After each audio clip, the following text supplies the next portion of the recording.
And hell's coming with me, you hear? Hell's coming with me! Woo!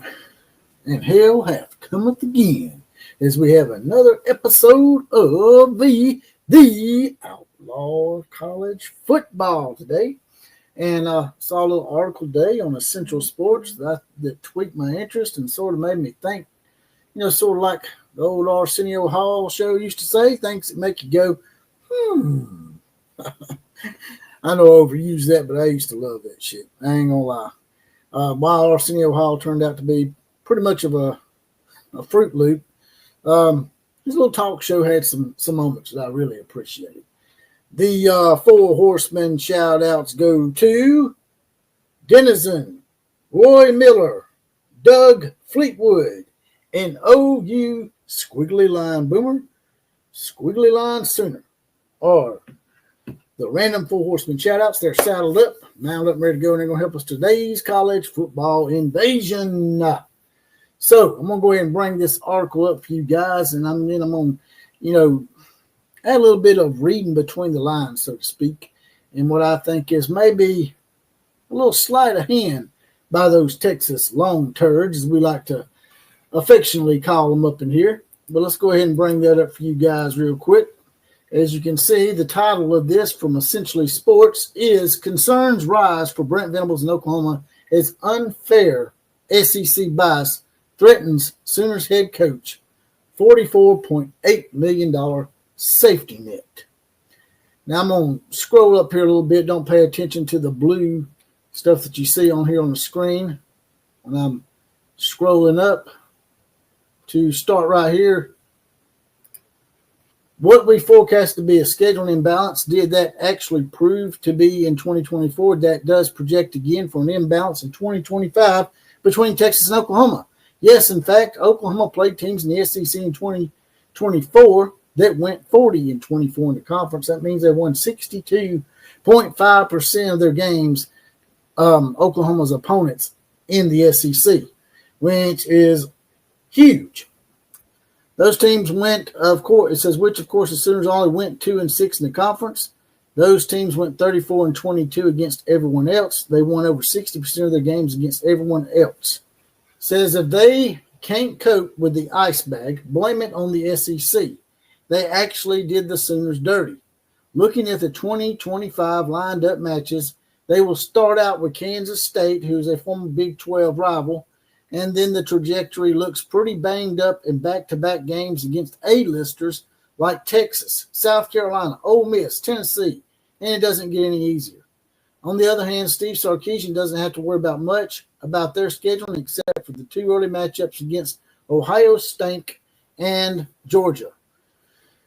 Texas is going to be playing teams that won 37.5% of their games in the SEC, compared to 62.5% for Oklahoma.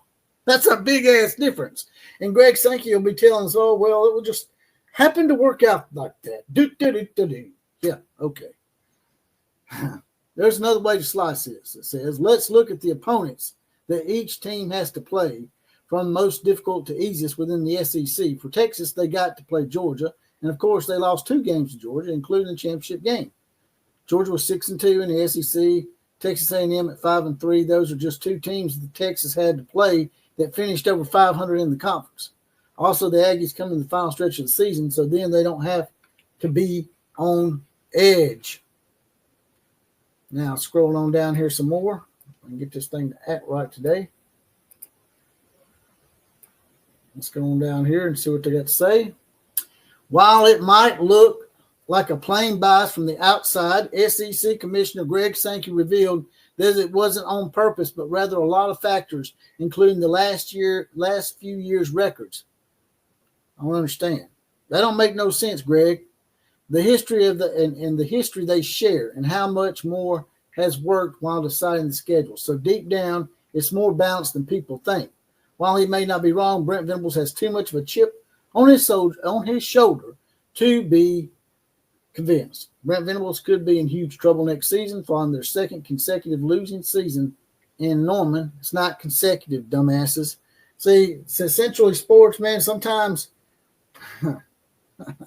Sometimes they don't really do their research sometimes, but this is a pretty decent article for the most part. I will give them that. But they didn't have consecutive losing seasons. They went 6-7 this year, and they went 10-3 the year before. So let's correct Essentially Sports on that matter. So that's their little spiel on it. The thing that really sticks out to me here is SEC Commissioner Greg Sankey saying that Oklahoma's schedule was based on last few years' records and the history they share. So because Oklahoma's played certain SEC teams more than Texas, they automatically get stuck with those teams. The reason why Oklahoma played those teams because they was playing those teams like Alabama and Georgia and SEC champion, not SEC, but national championship playoffs and stuff like that. Yeah, they played Ole Miss back in a bowl game way back when. That's just don't make no. They just don't sound right, Greg. I've been hearing rumors. I got one source actually from within inside the Texas Athletic Department that basically told me that, yeah, Texas, it wasn't hurting their feelings in the bit least that Greg Sankey was able to finagle it to where Texas had a much easier schedule, which I'm fixing to look at right now. Now let's look at the Texas football schedule from last year to show y'all what I'm talking about. All right, Texas. We're not going to mess around with their non-conference. No, that's not the problem here. They started out with Mississippi State at home. Not only do they get to play Mississippi State, one of the worst teams in the conference, but they also get them in Austin. They played Oklahoma, beat Oklahoma, lost to Georgia. What in the hell is this? Oh, then they played Vanderbilt. And their first SEC road game is in Nashville against Vanderbilt. While I know Vanderbilt beat Alabama and Virginia Tech and a few others, not Missouri. Vanderbilt wasn't your daddy's Vanderbilt last year. But with that caveat is this. SEC and Greg Sankey did not know that going into the year. They give them Mississippi State and Vanderbilt, who are usually two of the worst teams in the SEC. And on top of that, they give them Kentucky, Mississippi State, Vanderbilt. Mississippi State, Vanderbilt, and Kentucky, I can't even say it without laughing, man. And we all know that Florida's been down as well. And Arkansas hadn't been a great Arkansas team in quite some time. So they don't try to act like, oh, they played Florida. Because, Florida hasn't been really good in a number of years. Not really. But I just can't get over them getting Kentucky, Vanderbilt, Mississippi State. This before the season, before anybody knew how good they were going to be. Because people run in here, especially those defending Texas, will come in here and say, well, Vanderbilt was good. Yeah, but usually Vanderbilt's not good. And you're going to make their first road game against Vanderbilt? And then you're going to give them a Georgia, but make Georgia come to Austin? Seems like Texas should have had to went to Georgia the first time, them being a new member and everything. Now let's get away from that, and let's look at the Oklahoma side of things. Once again, we're skipping the non-conference. They start out with Tennessee. Texas starts out with Mississippi State in Austin. And Oklahoma has to start out with a Tennessee team that everybody knew was on the verge of probably going to the playoffs, and they did. Then they have to go to Auburn. While Auburn wasn't very good last year record-wise, going to Auburn is no cakewalk. Everybody knows this. Everybody knows every time Alabama and Georgia go to Auburn, some boogaboo shit happens down there. When Auburn's, just playing in Auburn, man, it's just some voodoo. Some straight-up voodoo down there. So their first road game, they have to go to Auburn. Texas has to go to Nashville and play Vanderbilt. Once again, before the season, nobody knew Vanderbilt was going to be any good. So they set Texas up. They did Texas a huge solid, bringing them in. And it might have been a little deal they did behind closed doors, like, yeah, we will join the conference, but you're going to give us some leeway and you're going to give us a favorable schedule. And if you don't mind, make it a little tougher on our rival, Oklahoma, who we recruit against all the time, because if Oklahoma's losing, Texas is winning. Even if Oklahoma upsets Texas like they did a few years ago, if Texas is winning and going to the playoffs and being on a national stage each and every year, eventually that's going to equal to them getting better players overall, which that's what they're doing right now.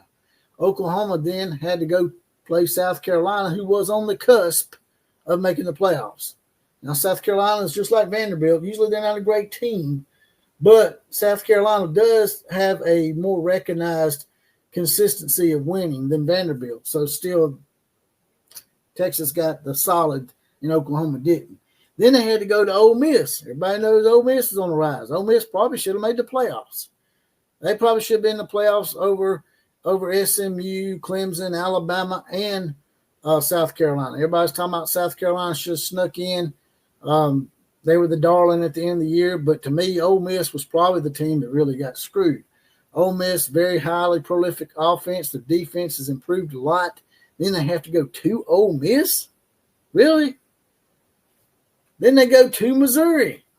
Missouri was a major bowl participant last year, and they were decent this year. I think Missouri won 9 or 10 games this year. So they had to go to Missouri, a former Big 12 rival that really has no love lost for Oklahoma, as they've been talking mad shit all offseason. Then they play Alabama. While they did upset Alabama, you're still giving them Alabama. Yeah, I know Texas got Georgia, but they have to back Alabama up with LSU. Who did Texas back up Georgia with? Kentucky? Vanderbilt? I mean, come on, man. It's pretty obvious that, I mean, I could understand it being a little bit easier than Oklahoma's schedule because someone's going to have the easier schedule regardless, okay? That's going to be a given. That's going to happen. But that's the rundown of the two schedules. And like I said, when I feel comfortable divulging the source that I was talking about, I will do so. But a source told me that maybe Texas was given a solid as far as the schedule goes, while Oklahoma was given a much harder schedule. Because like I said, Oklahoma losing and Texas winning, that's a win-win for the Texas Longhorns. And this year, it's the same schedule for both of them. Texas, once again, gets a huge solid, has a very easy schedule, very manageable schedule. Yeah, they got to go to Georgia. And they do play Ohio State in the non-conference. But Oklahoma, to their credit, also plays a big-time Big Ten school in Michigan. So, and Kansas State too, right?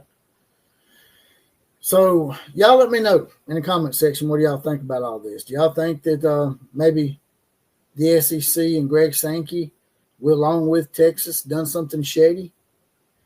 And if so, if we find out this to be the case, you know, maybe Greg Sankey needs to go away. I know a lot of people in the SEC think that's maybe blasphemous, but there's a lot of things that Greg Sankey has said and done that just makes him come across as an elitist, and I really don't like that. While I do want our conference to be considered the best and the elite, there's a way of handling certain things that I don't really like the way Greg Sankey does things sometimes. But in my opinion, I think Greg Sankey in Texas did a little wink-wink deal. Because, you know, at first Texas didn't want to join the SEC. Oklahoma sort of did. But to get Texas on board, they probably had to acquiesce a little bit. Texas was already giving up the Longhorn Network, so they probably told them, look, we'll join the conference, but you got to give us a pretty easy first year or two.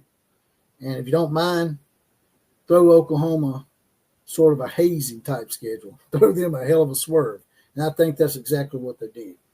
And not only that, but not only do they give Texas an easy schedule the first year and sort of screw Oklahoma, you know, both of them being new, that you might could understand that a little bit. But how is it that Texas got an easier schedule than legacy members like Alabama and Georgia and LSU and Florida and Tennessee? How is it that Texas got an easier schedule than legacy members in the SEC? Not only Oklahoma, but legacy members had to play a much tougher schedule. There's no way you can tell me that Texas, in their first year, because it just happened to do that. It's just the way the cookie crumbled, the way Greg says. It was based on past histories and blah, blah, blah, and all this stuff that he really can't show or prove. It's just you got to take his word for it.